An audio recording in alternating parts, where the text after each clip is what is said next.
I know what you're all thinking. Summer can't come soon enough. Barbecuing with friends, making s'mores by the campfire on a cool summer evening.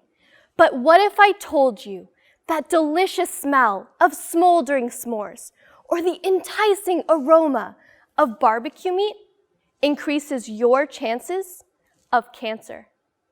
My name is Bibin Gill, and I'm a PhD student in the Department of Chemistry and Chemical Biology, and I study the impact of environmental exposure on health. Cigarettes cause cancer. I'm sure you all know that. But what do s'mores have in common with cigarettes? Smoke. Now, do any of you barbecue for a living? No? Firefighters don't either. But they do fight fires. And where there's a fire, there's sure to be smoke. So how do chemicals from smoke enter our bodies? The nose, the mouth, and the skin.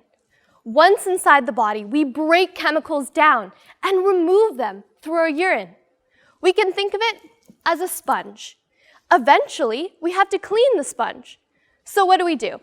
We simply wash it and wring it out. But we've all experienced a smelly sponge, even after cleaning it. Why? Because wringing it out doesn't get rid of everything. And similarly, our bodies can't remove all the chemicals we are exposed to. What remains is what can cause the greatest risk to our health. We collected urine samples from firefighters deployed in the 2016 Fort McMurray wildfire.